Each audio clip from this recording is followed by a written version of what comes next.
ग्रंथ नामो नासबोधम गुरुशिष्यांचा संवाद दशक पहिला समास सहावा वाचण्यास प्रारंभ करीतो महाराज.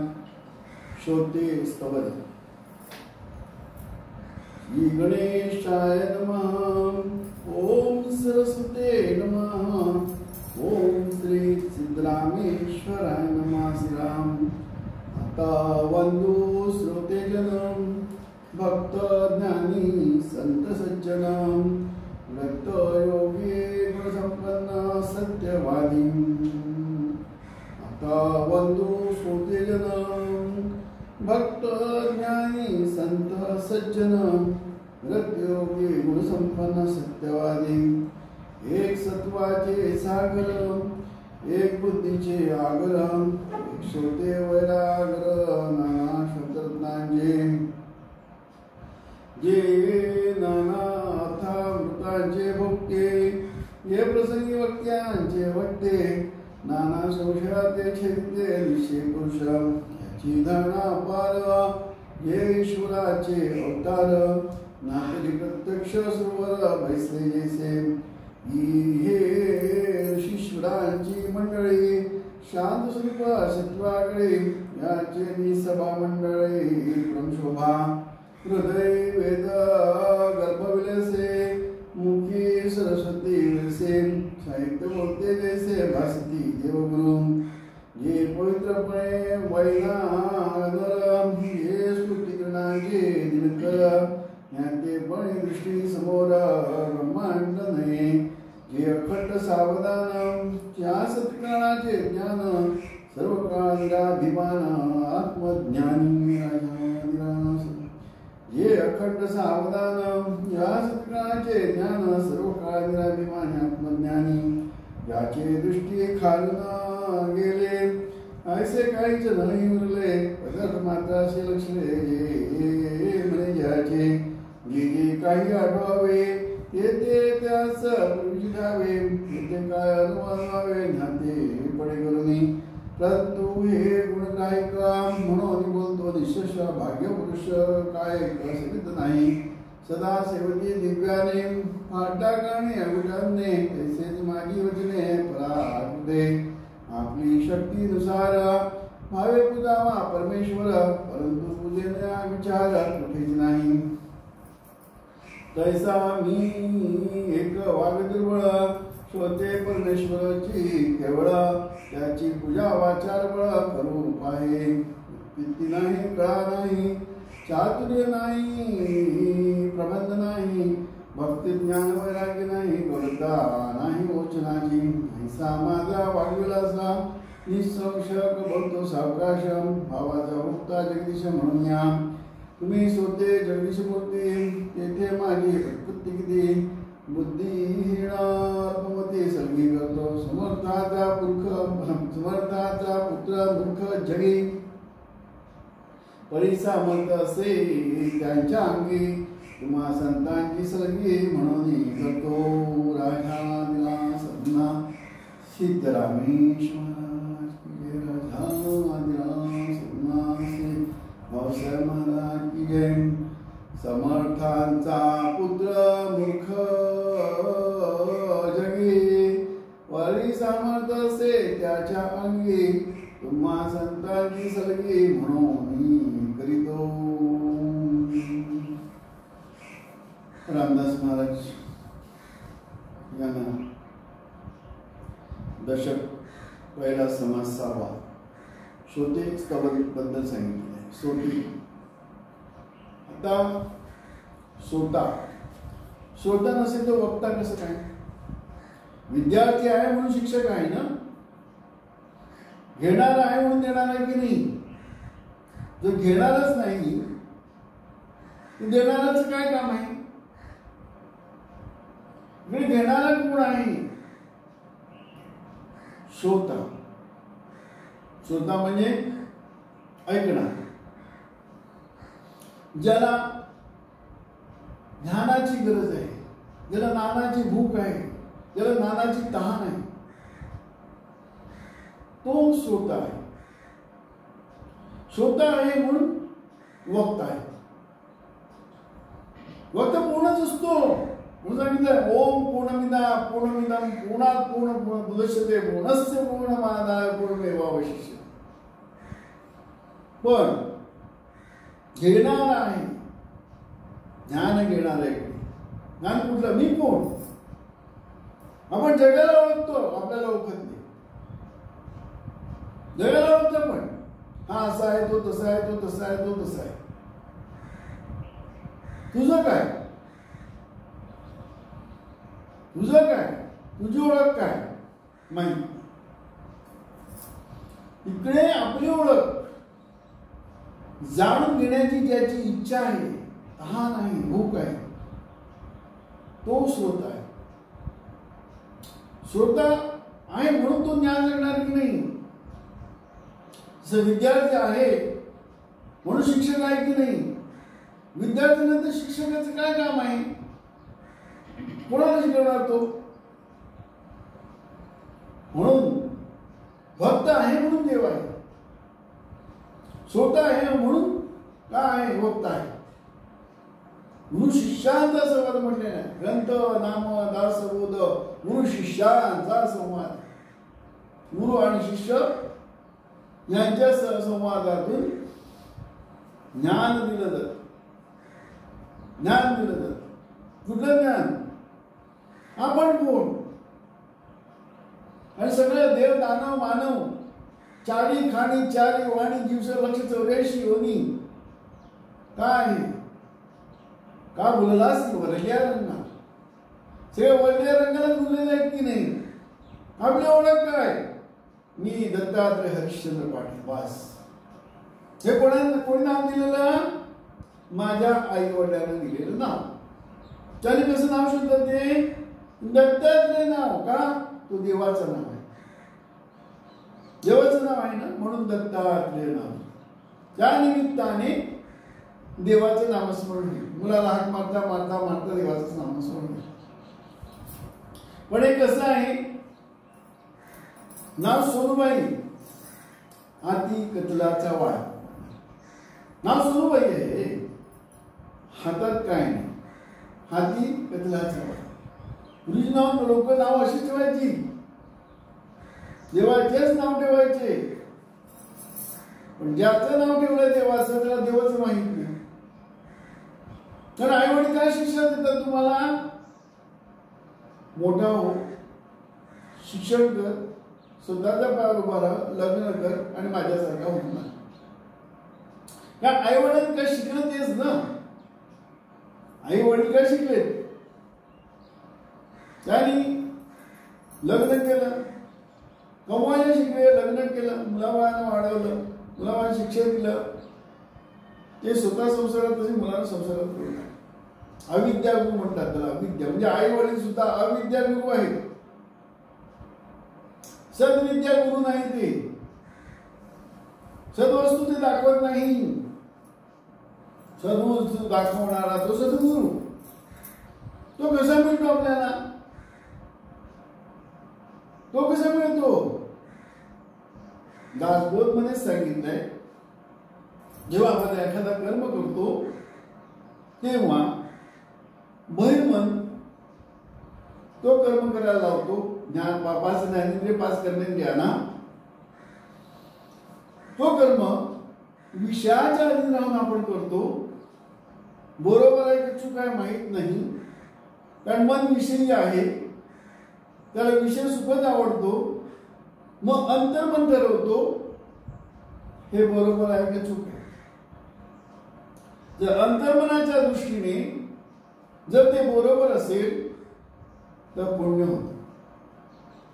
जर अंतर्मनाच्या दृष्टीने ते 6 विकारांच्या अधीन राहून समजा आपण कर्म केलं असेल तर काय होतो? पाप होतो. दासबोधाचा नियम सांगितलेला आहे. हा काय सांगितलंय? पाप पुण्य समता घडे तर नरदेह जोडे. पाप पुण्य समता घडे तर नरदेह जोडे. पुण्य वाढलं आणि पाप कमी झालं तर ऊर्ध्वगती प्राप्त होते. काय होतं? मनुष्य जन्म मिळून ऊर्ध्वगती म्हणजे काय? आपला अहंकार कमी होत जाणार आणि देवाबद्दल आवड होणार. अनेक जन्म आवड होऊन पुढे काय होणार? अनेक जन्म आवड होतो म्हणून देवाजवळ जाणार. आणि पाप वाढलं तर अधोगती म्हणजे नरक अजिबात नाही. 84 लक्ष योनी फिरण्यापूर्वी तो काय करणार? अनेक जीवनांमध्ये फिरणार. नंतर मग 84 लक्ष योनीचा. नंतर त्या त्यांना दुःखच आहे, सुख कुठे आहे? एखादा प्राणी झाला, वनस्पती झाला, जारज अंड स्वदेश चारी खाणीमधून जावं लागतं. दुःख सुख कुठे असणार? एखादा आपण प्राणी पाळतो, त्याला आपण अन्न देतो, म्हणजे त्याचं तो स्वतः अन्न कमवू शकत नाही, स्वतःचं पोट भरू शकत नाही, तो परावलंबी आहे. मग आपला प्रेम संपादन करण्यासाठी आपल्या मनाप्रमाणे तो वागतो. अन्नासाठी उदरनिर्वाह स्वतंत्र नाही, पराधीन जी नाही तिकडे. जर आपला पाळलेल्या प्राण्याची गोष्ट आहे, न पाळलेल्या प्राण्याची ती कशी गंमत आहे? आपला सकाळपासून रात्री झोपेपर्यंत उदरनिर्वाहासाठी काय कष्ट घ्यावं लागतं, किती शिकार करायला लागते, किती कष्ट घ्यावं लागतं. शाकाहारी असेल तर गवत घास भात काहीतरी खाणं, मांसाहारी असेल तर मच्छी काहीतरी शिकार करून खाणं. किती त्रासदायक जीवन आहे. हे तर प्राणी झाले. वनस्पती तर आणखी बेकार आहे. चारी अंडज जारज उद्भिज आणि स्वदेशाने जारज आहे. जारज म्हणजे स्त्री आणि पुरुष, नर आणि मादी. जारज अंडज म्हणजे अंडीपासून आणि बीज बियापासून. जारज अंड स्वदेश उद्भिज हे 4 खाणीतून 84 लक्ष घेऊन किती वर्ष गेल्यानंतर हा नरदेह भेटतो. आणि नरदेह हाच मोक्षाचा द्वार. तो चुकवला तर काय होणार? म्हणून सांगितलं पाप आणि पुण्य कसं घडतं. पुण्य आणि पाप ठरवणारा बहिर्मन नाही, तुमचं अंतर्मन ठरवतो. त्यालाच काय म्हणतात? परमात्मा. परमात्मा आहे. त्याला परमात्मा का म्हटलंय? तो मायाच्या बाहेर नाही. माया कुठपर्यंत आहे? मनापर्यंत. मन म्हणजेच माया. कारण रात्रीसोबत मन नाही आहे. माया कुठे आहे? कुठे दृश्य नाही, देव नाही, दानव नाही, मानव नाही, काहीच नाहीये. जो आपण समजतो तो पण नाहीये. मी म्हणतो मी पण कुठे आहे? त्याला आधार करण चैतन्य चंचल तो पण रात्री झोपेत नसतो. तो कुठून आला? एक अज्ञानात. अज्ञान म्हणजे मी कोण आपण विसरलो ना, ती कुठून आला? मग तो पण खरं नाहीये. शेवटी काय आहे? परमात्मा म्हणजे जीवात्मा, शिवात्मा, त्याच्या पलीकडे जो आहे त्याला परमात्मा म्हणतात. त्यालाच अंतर्मंतर्मन म्हणतात. तो ठरवतो पुण्य घडला का पाप घडला. आणि त्याच्यामुळेच आपल्याला कळतं. काय कळतं? मी काय स्वप्न बघितलं असतं. कारण तुम्ही आपण समजतो तो झोपलेला आहे इकडे, त्याचं विसर्जन झालेलं आहे. त्याला काय म्हणतात? नित्य प्रलय, निद्रा प्रलय. प्रलय झालेला आहे त्याचा, तो शिल्लक नाहीये.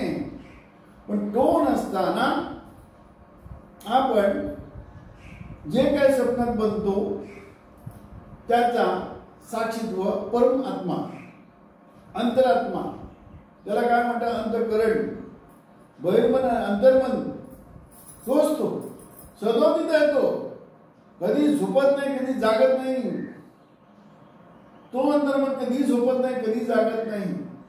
तो कसा? अद्वैत, अभेद, निरंजन, निर्गुण, निरावलंब, परिपूर्ण, सदोदित, सकल सदा अवधित, जागना नींद तो रूप, त्या तुला म्हणे झोप.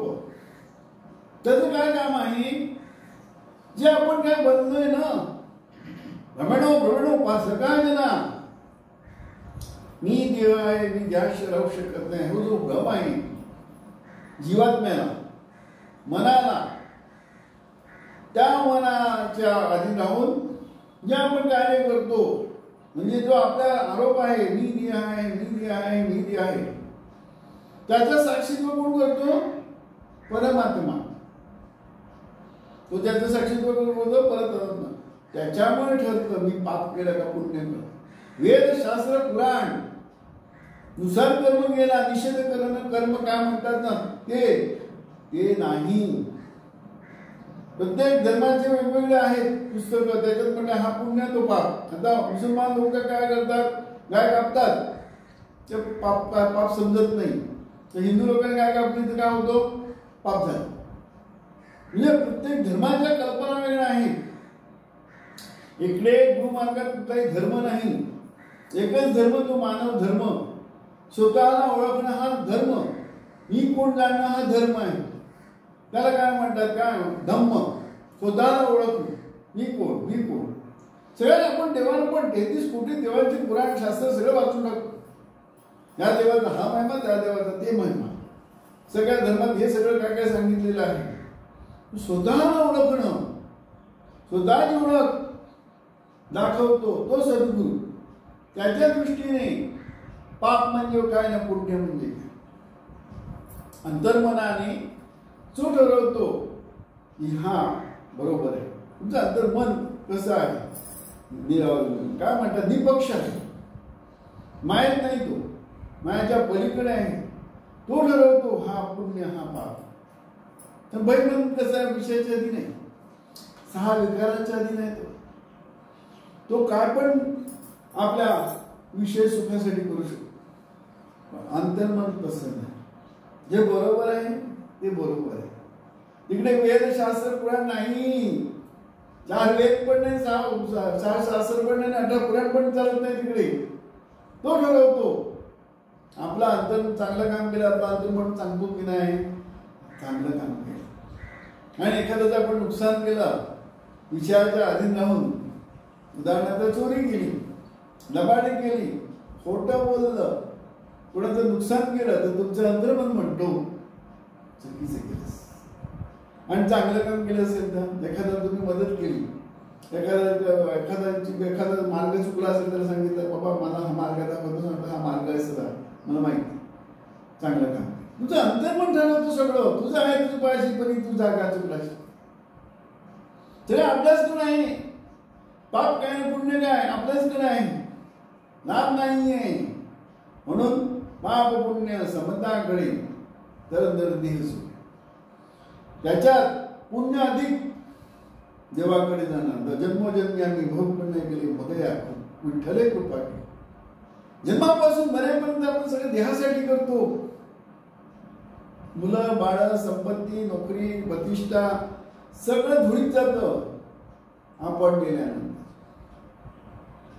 आपण मरतो ना, हा देह सोडतो ना, आपली व्हॅल्यू 0. जन्मापासून मरेपर्यंत आपण जे जे काय करतो त्याची व्हॅल्यू काय 0. या देहासाठी आपण जन्मापासून मरेपर्यंत करतो, त्याचं व्हॅल्यू काय. हा देह एक दिवस म्हातारा होणार, आपल्याला त्रास देणार, नंतर स्मशानात तो जाणार आणि जाऊन टाकणार. कोणासाठी केला, सगळ्या देहासाठी. तो तुझा नाही, तो देवाने दिलेला आहे तुम्हाला. पंचमहाभूतांचा हा शरीर परमेश्वराने आपल्याला ओळखायला दिलेला आहे. आपण जे काय भुललोय ना, विसरलोय ना आपण कोण, त्याच्या ओळखीसाठी हा नरदेह दिलेला आहे. पण त्याचा वापर आपण काय करतो, त्याचा वापर काय करतो आपण विषयाधीन, 6 विकाराच्या अधीन जातो. का असं विकाराच्या अधीन का जातो, संग जडला देहबुद्धीचा. पण जन्मापासून मरेपर्यंत आपण ज्या ज्या संगतीने राहतो त्या आपल्याला काय खरं सांगतच नाही ना. समजा देवाची जरी भक्ती केली आपण, ती संसारासाठीच ना, आपल्यासाठी कुठे आहे. आपण म्हणजे आत्मा ना, सगळ्यात म्हणजे आत्मा एकच आहे, वेगळं काहीच नाहीये. फरक कशामुळे आले, मनामुळे कशामुळे फरक आला, रज तम सत्व. एखाद्यामध्ये सत्वगुण जास्त असतो, तो काय करतो, त्याचा अहंकार कमी होतो आणि देवाला मानतो. एखाद्याला रजोगुण जास्त आहे, तो देवाकडे जाणार, भक्ती करणार, सगळं करणार, पण संसारासाठी. संसार माझं भलं झालं पाहिजे, माझ्या मुलांचं, बाळांचं, सगळ्यांचं भलं झालं पाहिजे. आणि तमोगुण असेल तर देवाला मानणारच नाही. देवाला मानणारच नाही तो. देव कोण, देव कोण, देवाला मी ओळखत नाही. माझ्या हातात काय शक्ती आहे, ताकद आहे, पैसा आहे, मी काय पण करू शकतो. मारो किंवा मरो, हे तिन्ही गुण सांगितले आहे. रजोगुण कसं असतो, तमोगुण कसं असतो आणि सत्वगुण कसं असतो. नागपदमध्ये सगळं अगदी उल्लेख करून सांगितलं. म्हणून सांगितलं आहे, विसही दशकींचा अनुभव जे पाहे, नित्य निवर्ता सोय ब्रह्मची होईल. ब्रह्म का होतो? रोज वाचन केल्यानं ब्रह्म का होतो? कारण मन शुद्ध होत जातं. मन शुद्ध होत जातं. जसं आपण अभ्यास करतो की नाही शाळेत जाऊन, आपल्याला परीक्षा येते, आपल्याला फर्स्ट रिडिंग मध्ये समजत नाही, सेकंड रिडिंग घेतो, थोडं थोडं समजतं, थर्ड रिडिंग घेतो, आणखी समजतं, फोर्थ रिडिंग घेतला, अरे वा. तसं सांगितलं, विसही दशकींचा अनुभव जो पाहे, नित्य नियमाने सोय ब्रह्मची. नित्य नियमाने वाचन केलं तर काय कळतं? तुमचं मन शुद्ध होतं. मन शुद्ध झाल्यानंतर त्याच्यातलं काय म्हणतात, शब्द फलकट, अर्थ भिन्नाट, संतांची भाषा कळते. आणि हे कळायला सद्गुरू पाहिजे. सद्गुरूशिवाय हे शक्यच नाही आहे. कारण सद्गुरू बीज मंत्र देतो. त्या बीज मंत्राने आपली काय होते, बुद्धी सूक्ष्म होते. जड बुद्धी आहे ना, जड बुद्धी सूक्ष्म होते. सूक्ष्म झाल्यानंतर आपल्याला त्या शब्दांचा अर्थ कळतो. शब्द फलकट, अर्थ भिन्नाट. म्हणून गुरुचं महत्व अनन्य आहे. नाही तर मग पिपलिका मार्गाने जावं लागतं. दोन मार्ग आहे देवाकडे जायचे, पिपलिका आणि विहंगम. पण पिपलिका करूनच विहंगम मिळतो. म्हणून सांगितलं, जन्मजन्मी आम्ही भोग पुण्य केले, मग या विठ्ठले कृपा केली. विठ्ठल म्हणजे कोण? एक चैतन्य, एक जाणीव. सगळं कुठून आले ना, एक जाणीवेतून. मग तो पुढे झालो, मग तो जाणीवेकडे परत जातो. जाणीव कुठून आली? एक शिवात्म्याकडून, म्हणजे अज्ञान. अज्ञान कुठे आलं? परमात्म्याकडून. हे सगळं कुठून आलं? एक परमात्म्याकडून. हा परमात्मा कुठून आला? आपली ओळख झाल्यानंतर. जसं आता आपण एखादी पोटात हे चालू आहे, तर काय होतं? आरोपी आहे, फिर्यादी आहे, जज आहे. आरोपी, फिर्यादी, जज आणि दोन्ही बाजूचे वकील. आता आरोपीच जजने सोडला नाही, आम्ही सगळं बघितलं, हा आरोपी नाही आहे, हा निर्दोष आहे, आम्ही सोडून देतो. मग साक्षीदारांचं काय काम आहे? साक्षीदार संपले, सगळं कारभार संपलं ना. साक्षीदार संपले, दोन्हीकडचे वकील संपले, सगळे केसच मिटली ना. जशी आपली केस कुठली आहे? पंचमहाभूतांचा हा शरीर परमेश्वराने आपल्याला ओळखायला दिलेल्या भाड्याने, तो भाड्याने दिलेला शरीर आपण सांगतो माझा आहे, माझा आहे, माझा आहे. याच्यावर दृष्टांत दिलेला आहे पंचकड सेटिंग मध्ये. काय दिलेलं आहे? एक सज्जन माणूस होता, त्याला आपल्याला काय म्हणतात, मोठं सत्यनारायणची पूजा विधी देवाची करायची, म्हणजे फटाफटा. घरी जागा कमी म्हणून त्यांनी पूर्वी वाड्या असायच्या, हॉल म्हणतो हॉल, ते त्यांनी भाड्याने घेतलं. आणि नंतर तो जाऊन तिकडे राहायला लागला. म्हणजे व्यवस्था करायला जावं लागतं ना पहिलं. तो आवडायला लागला त्याला. म्हणजे नियमाप्रमाणे सगळं केलं आणि त्याची फी डिपॉझिट सगळं भरलं, भाडं पण ठरलं. ते एवढं आवडलं तर तो विधी करायचं विसरून गेला. कारण विधी केली तर सोडावं लागेल ना. मग विधी पोस्टपोन करत होत चालला, पोस्टपोन करत चालला. अरे 1 महिना झाला, 2 महिने झाले, आता याची अक्कल नाही. मग याने त्याला बोलून घेतलं, बाबा तू ज्या कारणासाठी हा घेतलेले आहे ते त्याचा वापर कर आणि ते विधी घेऊन आम्हाला हा हॉल ताब्यात दे. तो म्हणतो तुमच्याकडून मी कधी भाड्याने घेतलेलं आहे, कुठल्या विधीसाठी मी भाड्याने घेतलेलं आहे, तर माझंच आहे म्हणे. मला वाटतं डोकं फिरलं असेल, शुद्धीवर येईल. 2 महिने, 3 महिने, 6 महिने गेले, काय मग शेवटी केस गेली कोर्टात. कोर्टाने दोघा पक्षकारांना बोलवलं. आता पोलिसाला म्हणजे विषय संपला ना, त्याला सबब देता येत नाही. नाहीतर आतमध्ये पोलिसाला नंतर हा हजर झाला आणि मग विचारलं, केस सुरुवात झाली. विचारलं काय म्हणे, तुमचं काय म्हणणं आहे, फिर्यादीला विचार. म्हणे हे असं असं आम्ही भाड्याने ह्याला दिलेलं आहे आणि हे आमच्याकडे डॉक्युमेंट्स आहेत आणि यांनी डिपॉझिट भरलेलं आहे, एवढं पाठवलेलं आहे. पण हा एका महिन्यात घालण्याऐवजी हा वर्ष होत आला, हा पटत नाही, काय करत नाही, आमचं ताबा पण देत नाही, वरती म्हणतो माझं आहे. याला विचार तुझं काय म्हणणं आहे. माय म्हणे माझं आहे.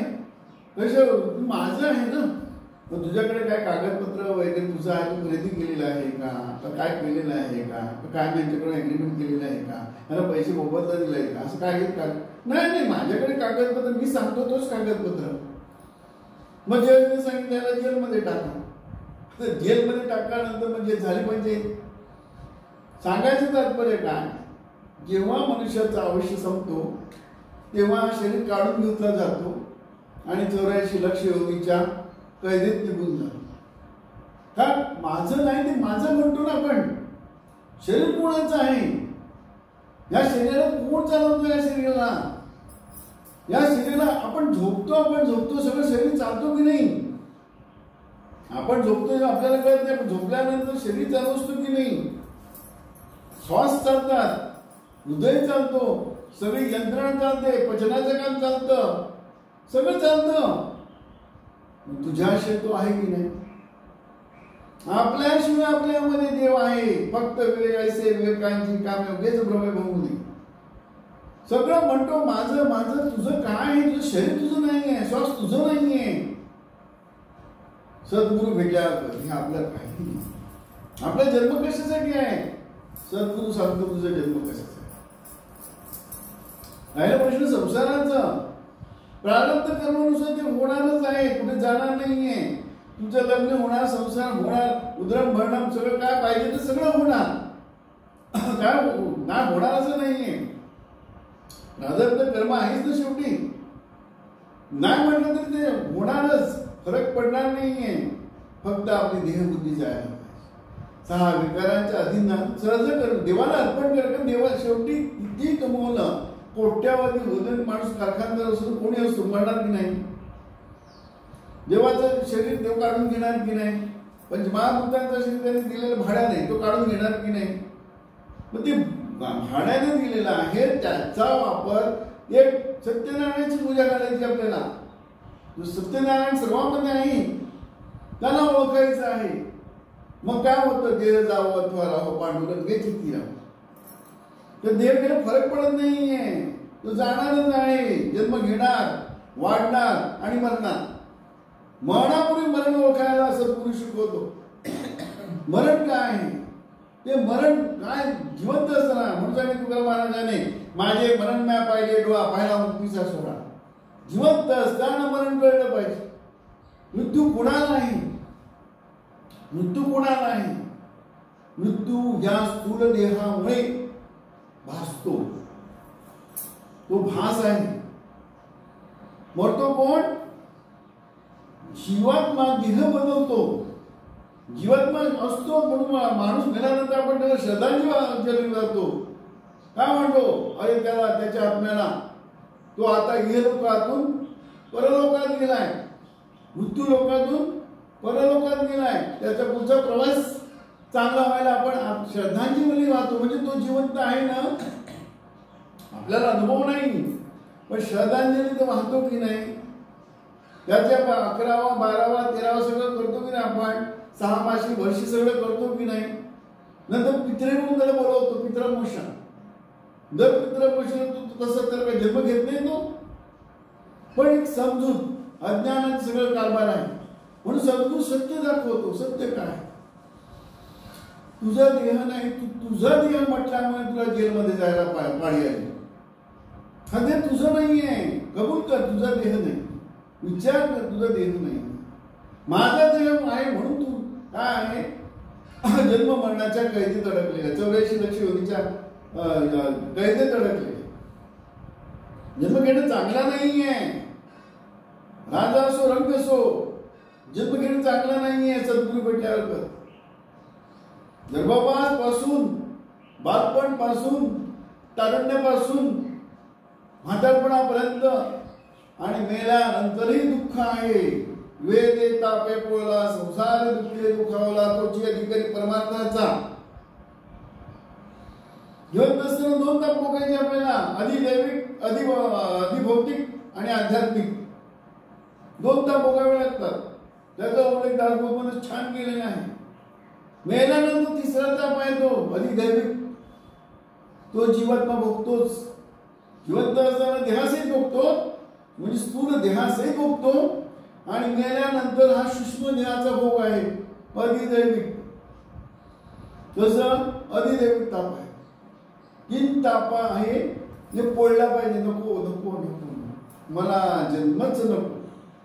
का जन्मामुळे जर त्रास होतो असेल, मला कशाला जन्म पाहिजे. एखाद्या गोष्टीमुळे त्रास होत असेल ती आपण सोडून देतो की नाही. एखादी गोष्ट पकडली आपण, विजेची, आपण काय म्हणतात, विजेची तार आहे, उघडी आहे आणि त्याच्यात करंट चालू आहे ना, हात पकडला तर शॉक लागतो की नाही. परत पकडेल आपण. तसं या देहाचा आपल्याला शॉक बसला पाहिजे. हा देह नको, ह्याला धरणं म्हणून शॉक लागतो, ह्याला धरणं म्हणून आपल्याला दुःख होतो. हे जिवंत असताना कळलं पाहिजे. हा नाही दुःख आहे. एक सिंपल विचार करण्यासारखी गोष्ट आहे. सकाळी उठल्यानंतर आपण असल्याची जाणीव आल्यानंतर जी कटकट सुरुवात होते, कुठल्या आपण असल्याची जाणीव आली, लगेच मनाला चला 6 वाजले 7 वाजले लवकर उठायला पाहिजे, हे काम आहे, ते काम आहे, ते काम आहे, करू का नको, फायदा आहे का तोटा आहे, सगळं कटकट सुरुवात झाली. हे आण ज्ञान ज्ञान सगळं आलं. झोपेपर्यंत काय खरं नाही, थकून जातो आणि झोपली काय. मग झोपेत आनंद आहे का जागृतीत आनंद आहे. कोणाला विचारलं तो एकच सांगेल झोपेत आनंद आहे, पण त्याचा अनुभव घेता येत नाही. पण झोपेला असे माणूस म्हणजे कुठलाही जीव राहू शकत नाही. झोप म्हणजे समाधी आहे. प्रत्येक जीव रात्री झोपेत समाधीत जातो. समाधी म्हणजे कुठे जातो, देवाकडे जातो. जसं आपण सकाळी निघतो घरातून आणि मग दिवसभर आपण फिरतो, रात्री घरी येतो, जेवतो, खातो, पितो, झोपतो. सुख कुठे आहे, घरी. जसं सकाळी हा जीव कुठून आतून येतो, देवाकडून येतो, देवबुद्धीने वागतो आणि देवाकडे जातो. देवाकडे नाही गेला आणि 2-3 रात्र नाही झोपला तर तो पागल होतो. आणि एक रात्र जरी झोप नाही मिळाली तर दुसऱ्या दिवशी काम करू शकत नाही. शक्तीच नाही ना. याला शक्ती नाहीये, मनाला शक्ती नाहीये. त्याची काय क्षीण होतं सगळं, कारण त्याची बॅटरी उतरलेली आहे, चार्जिंग संपलेलं आहे. झोपल्याशिवाय चार्ज होत नाही तो. म्हणजे देवाकडे जाणं म्हणजे चार्जिंग होणं. रात्री झोपेत देवाकडे जातो. मग हा देवाचा शरीर आहे, मग आपला कसं झाला. भ्रम झाला ना, माझा देह माझा देह. तुझा कुठे देह. तू झोपल्यानंतर देह तो चालवतो, तू खातो तोंडातून, पचवतो तो. तुझ्या रक्त निर्मितीपासून, लाळ निर्मितीपासून श्रीमान हे ते सगळं तो निर्माण करतो. धातू तुझ्यातून तो निर्माण करतो. तू काय करतो, तू फक्त खातो, पितो, झोपतो. पुढचं कार्य देवाचंच आहे ना. श्वासापासून अगदी सगळं, म्हणजे खाण्यापासून विसर्जन पर्यंत, मल विसर्जन, मूत्र विसर्जन सगळं तो करतो ना. म्हणजे विवेक केला तर हा आपला देह नाही, हा देवाचा देह आहे. देवाला अर्पण केल्यानंतर देव आपल्याकडून जे काय करून घ्यायचं आहे प्रारब्ध कर्मानुसार तो करून घेणार. सद्गुरू भेटल्यावरच कळत. का सद्गुरू काय म्हणतो, गृहा घाली ज्ञानांजन, गृहा दाखवे निजन, गृहा सौभाग्य देऊन सात्मबोधनाथ. सात्मबोध म्हणजे काय, तू देह नाही, तू आत्मा आहेस.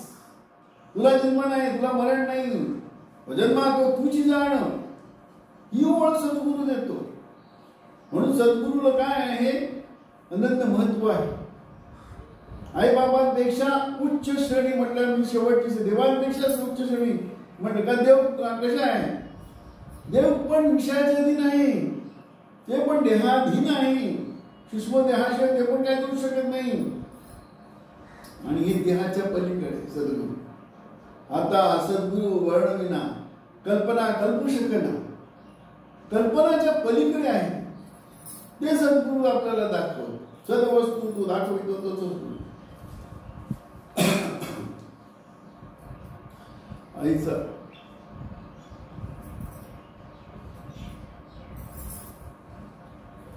जैसे मी वाग दुर्बळ परमेश्वराची केवळा, त्याची पूजा माझ्या करू आता. युक्ती नाही, कळा नाही, चातुर्य नाही, प्रबंध नाही, भक्ती ज्ञान वैराग्य नाही, गौरता अर्जुनाची. ऐसा माझा वागविलासा निश्चय भक्तो सावकाश, भावाचा भोक्ता जगदीश म्हणून या. तुम्ही सोते जगदीश बुद्धी तेथे माझी उत्पत्ती किती. बुद्धिहीन त्वमती सलगी करतो, समर्थाचा भुक्त जगे परी सामर्थ असे त्याच्या अंगी. तुम्हा संतांची सलगी म्हणून करतो, समर्थाचा पुत्र मूर्ख जगी.